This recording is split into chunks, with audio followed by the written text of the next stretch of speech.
a gamble. You take a chance. You take a chance when you get married. You take a chance when you buy a used car. You just take chances. Life is a gamble. Well, you're right, in a sense. Life is a gamble. But there is a way. There is a way that you can put the odds so much in your favor until life for you would be a sure winner. Suppose I told you today how in this game of life you could actually pick your winning hand. It's your choice. You have a chance to do that. You can pick a winning hand. And if you pick a winning hand, as the young man said, if you pick the winning hand, it's next to impossible for you to lose. All you have to do is have the chance to pick the winning hand. The cards have to be placed in your hand. Now, that's very important. I want you to go away from this place today with a couple of quotations in your mind that you memorize, that I say. And one of the quotations is, you will spend the rest of your life following your own mind. So develop it. Another quotation is, there's always someone who is just as crooked as you are crazy. Another quotation is, you cannot protect the weak and the ignorant in a free society. Now, it's the last quotation I want to talk to you about in a minute. This is a free society. You are free to do pretty much what you want to do. Your teachers tell you that you have to do certain things, but really now, you don't really have to do what your teachers say. There are ways that you can get around that. I told a kid the other day at the school, said, sit down, kid. And he stood up, folded his arms.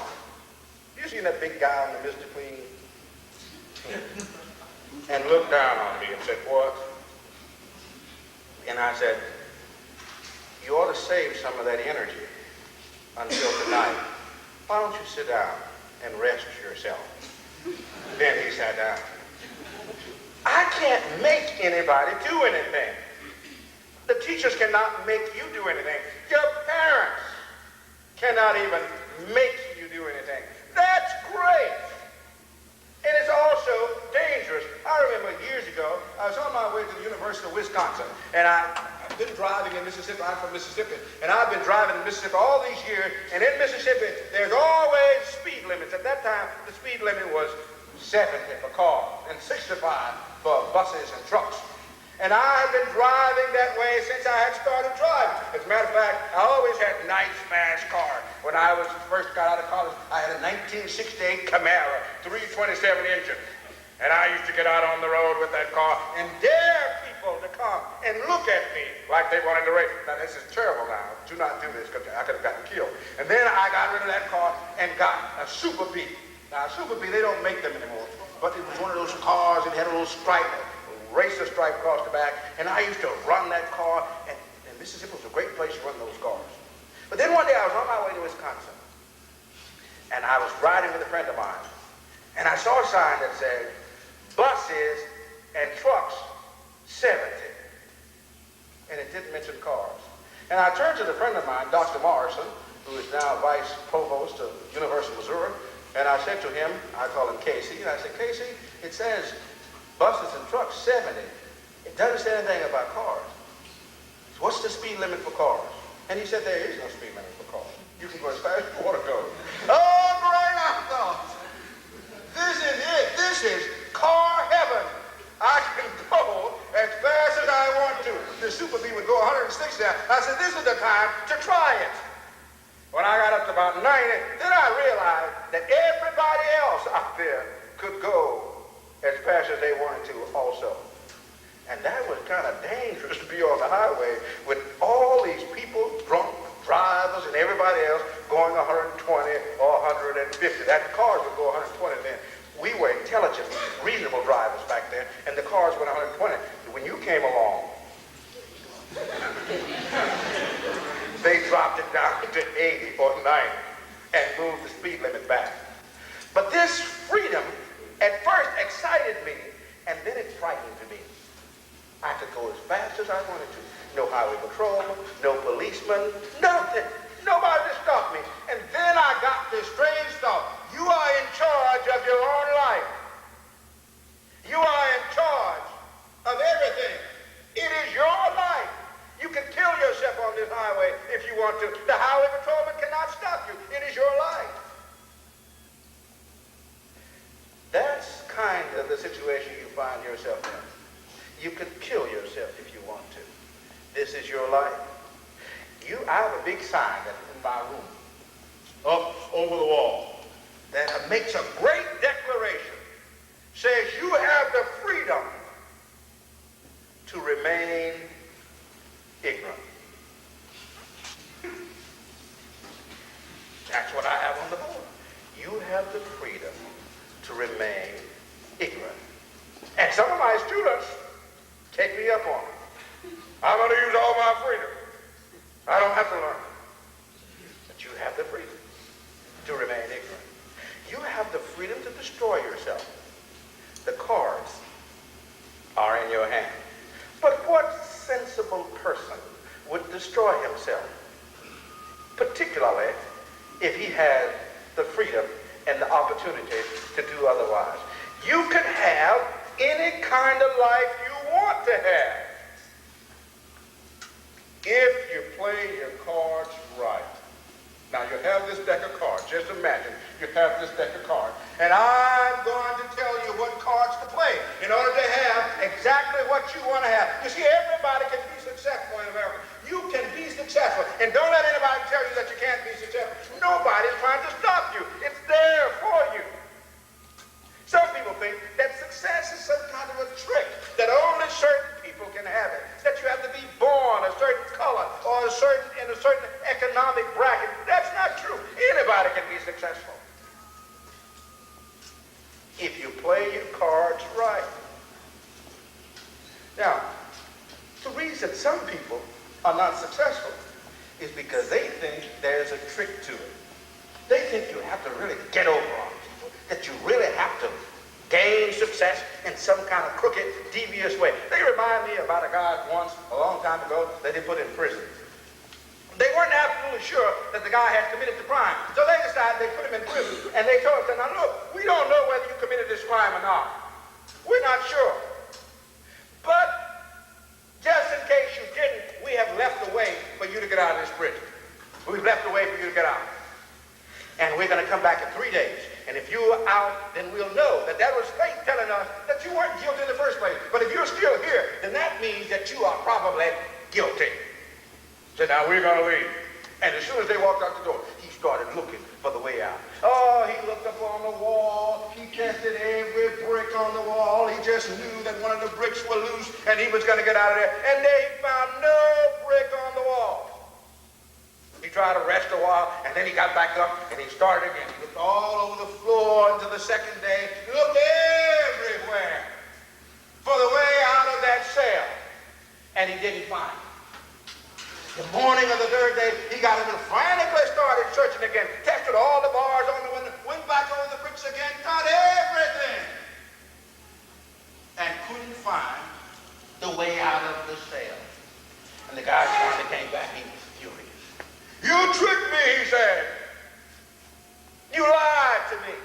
I said, how did we trick you? You told me that there was a way out of this cell. He said, it is. There is a way out.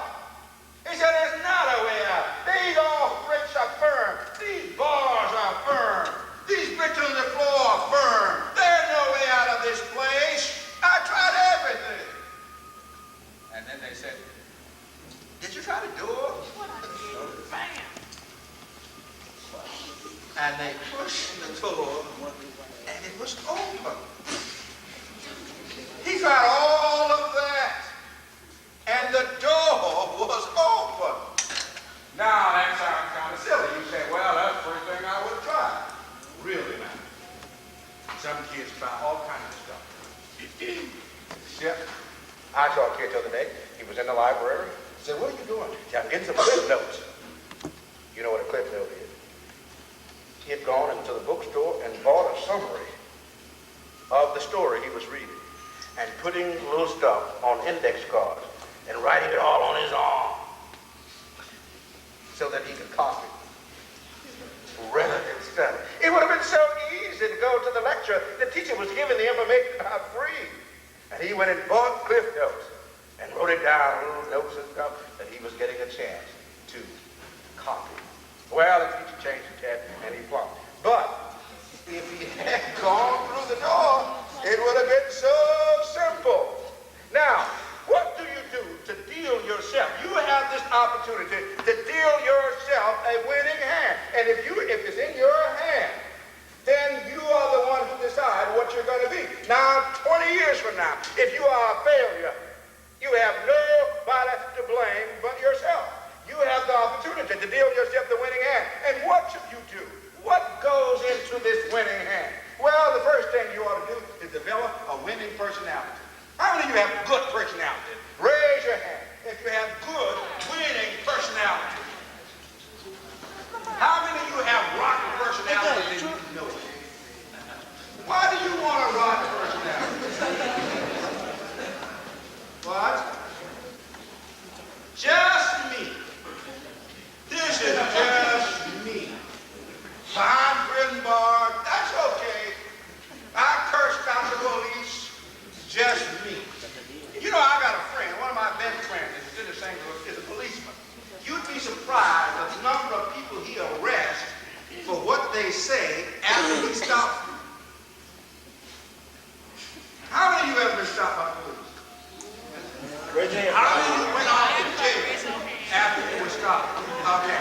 Now, I would be willing to bet to you that sometimes you are arrested more for what you say after the police stopped you than for what you were stopped for. I was coming back from prison. Now, I wasn't an inmate. I was down there visiting somebody that I had tried to talk to and wouldn't listen. I went down to Farmington to visit a young man, and I was coming back from the prison. And the police, the highway patrol, I was riding around in my beautiful car, and I guess he was kind of jealous. He had that old Chevy. Well, there's nothing wrong with Chevy.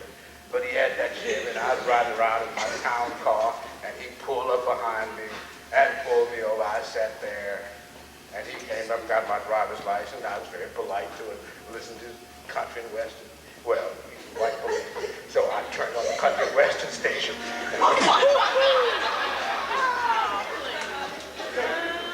You know, the things in your face. So I turned on the country and western station, and he came up to the car, got my driver's license, and Mr. Jenkins, you know you were going 60 or something. You know, in Missouri, they have these silly rules where on some roads you can go 65, and the other roads you can go 55, and you don't know which road is the 65 road and which road is the 55 road. Well, I was on a 55 road going 65. So he said, you know, you were going 65 miles per hour. I said, isn't that the speed limit, sir? He said, no. I said, the speed limit on this road is 55. So I turned up the radio a little bit so he could hear. And then he said to me, and I was very nice to the guy. And, you know, asked him about his children and everything. You're real nice to him. So he said, is there any reason why you're not wearing your seatbelt? And I thought to myself, this big car, what do I need a seatbelt for? I said, well, I just pulled off back there, visiting the Jeff man, and I just had to put it on. He said, okay. He said, Mr. Jenkins said, the cheapest ticket I have is a seatbelt violation. Said, I'm going to give you that ticket. Said, it's not, doesn't even have any court cost. You know, the court cost is $64 in some of these places. Said, doesn't have any court cost, anything. Just send them in $10. And I said, well, thank you very kindly, sir. And put the seatbelt on and drove off my town car. Now, if I had said to that man, what the hell you stopped me for? I wasn't speeding.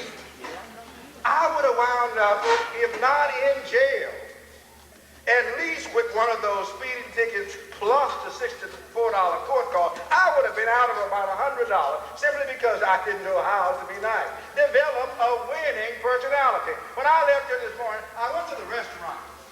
And I walked into the restaurant, and I was going to eat their breakfast or whatever it was they were serving. And the young man came to me and said, sir, don't sit there yet. Let me clean this floor. And he swept the floor, and he came back by there. And he had such a winning personality. And I said, you know, if I had a restaurant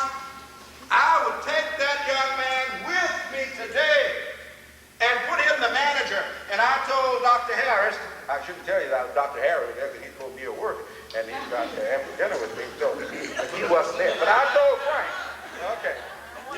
But I said to him, that young man is going to go places in the restaurant business because he had a winning personality. And when I left there, I made sure that I left something on the table that he would know that I appreciated his winning personality.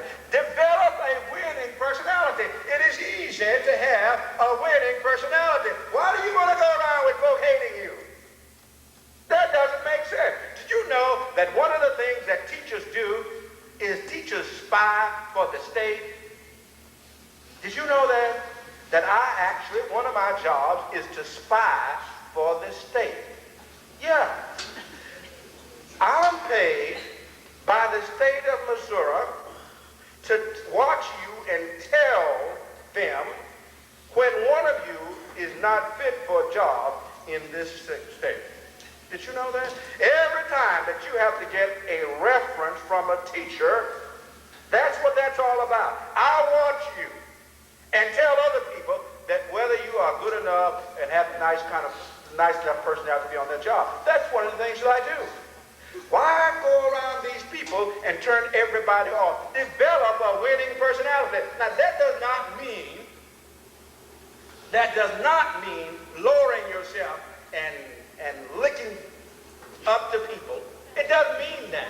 It simply means being courteous, being positive, being responsible, being decent, and doing unto others as you would like for people to do to you. That's all that means. Develop a winning personality. And if you have a winning personality, you have the first card of the winning hand. The second thing